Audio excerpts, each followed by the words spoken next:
Maybe you've just gotten out of a relationship and you're looking backwards and realizing there's certain aspects of yourself that you want to improve. Maybe there is an upcoming opportunity that you have, and it could be in the world of being an entrepreneur or stepping into a leadership position. And you realize that in order for you to have what it takes, there's something that's going to have to change. What I want to outline on this video is 3 master skills that will actually allow you to change more easily and naturally. I think that these are actually elusive. The things that I talk about with my clients when this comes up in our conversations, and I think you can borrow these ideas and apply them to your own life and see how they work. Just to preface this, I want to say that change is not easy. And if you are watching this video and you think change is easy and you've been having a hard time and you've had a lot of judgment around yourself, I want to say you're not alone. And 2, there's a lot of different forces that are actually holding you in place from changing, both externally and internally. The external thing that's holding you in place is your ecosystem. So it's the routines that you are in day to day. It is the people in your life, the friends, the family, the ways that they see you and listen to you and reflect back to you. And oftentimes, if we don't have really growth-oriented friends or family in our life, they're relating to a past version of ourselves over and over again. And being in contact and in dialogue with that can feel like it confines us to a certain identity with not a lot of movement. On the internal side of things, what blocks us from changing is we often have an inner critic that is there, who is the gatekeeper that is standing guard over our limitations and saying things like, you can't do that, or who do you think you are to step into these shoes, or I told you so. And often the inner critic has a voice filled with fear, or it has a voice filled with judgment, and it's designed to keep us playing in a game that's familiar so that we don't take any big moves and risk into the unknown and end up in a situation that could lead to annihilation. That's actually what our nervous systems are calculating for. They want us to continue to survive and continue to breathe. And what better way to do that than to continue to replicate situations in the past that we've already survived, because we have evidence that we can keep surviving them. But again, that doesn't leave a lot of room for us to change. It doesn't leave a lot of room for new possibilities in our life if we are allowing that system in us to run the show. So let's talk about the first way that, or the first skill that one must master in order to make change inevitable. And that first one is that you must become a master at being with tension. And when I say a master at being with tension, what I mean is that whenever we are going to deviate from the norm, whenever we are going to deviate from the normal flow, the reactive reactions that we have towards people, places, and things, dialogues, things people say to us, facial expressions, there is going to be a certain amount of tension that's created. And one of the ways that we relieve that tension when there's a stimulus in our lives is we go ahead and execute the response that is a reaction. So someone says something and I think I know what it means and I get angry. My spouse makes a facial expression and I say, okay, I know what that means, and I react a certain way.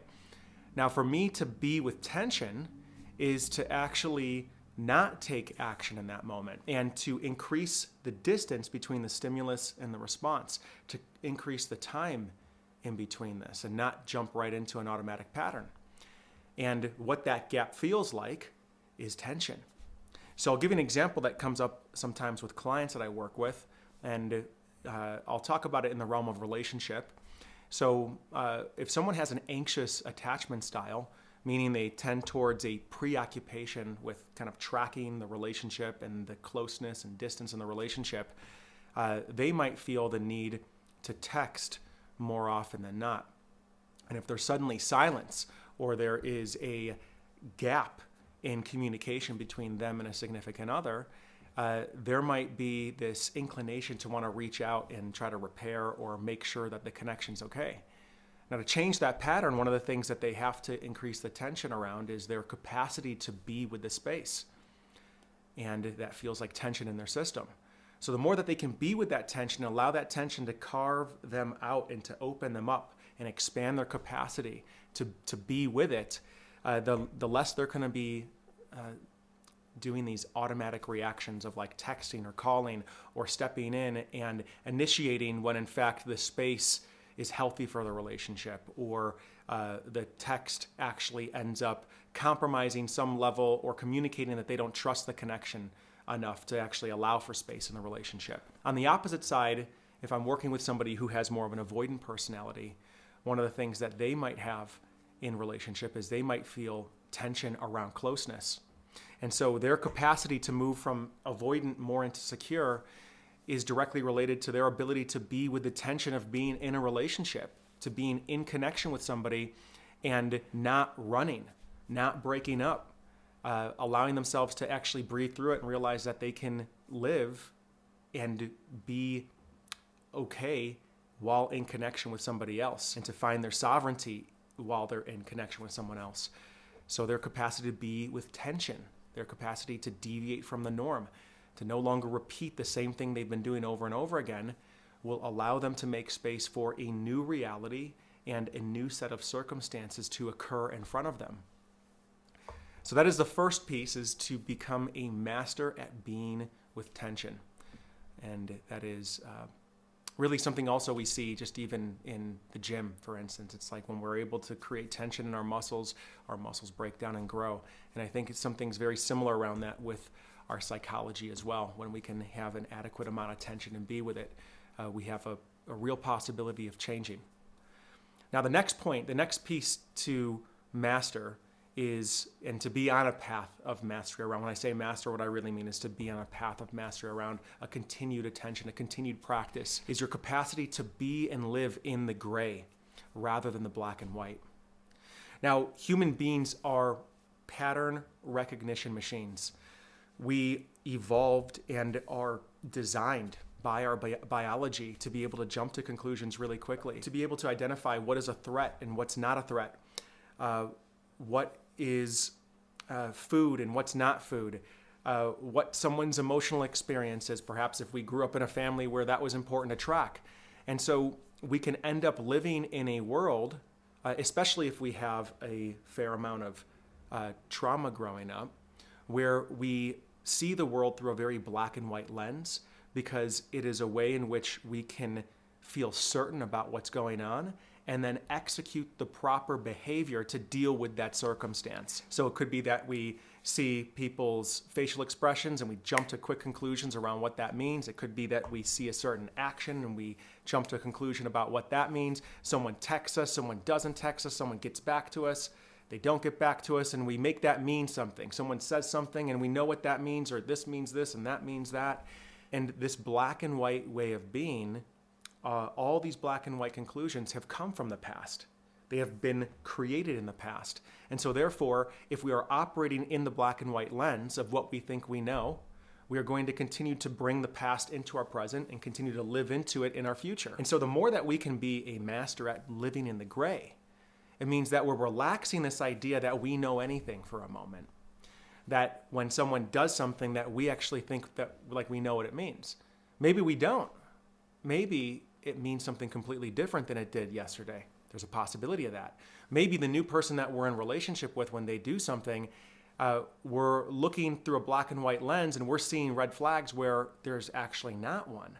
But because we're so in a black and white mode, we end up throwing away great opportunities. We end up bringing baggage with us from the past, and we end up eliminating life's ability to surprise us. And that's the big tragedy of living in the black and white world, is that we don't leave any room then for mystery and for life to sideswipe us with something so miraculous and amazing that we couldn't even imagine.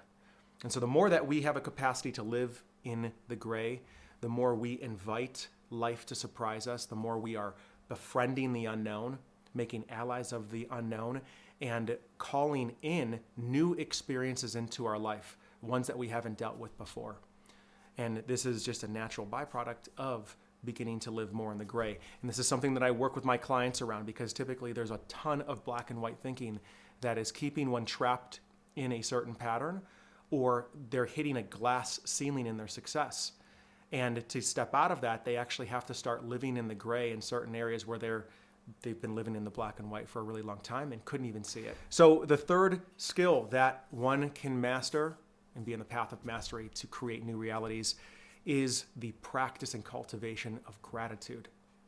Now, when I heard of gratitude journaling back in the day, what I thought gratitude journaling was kind of some form of spiritual bypass.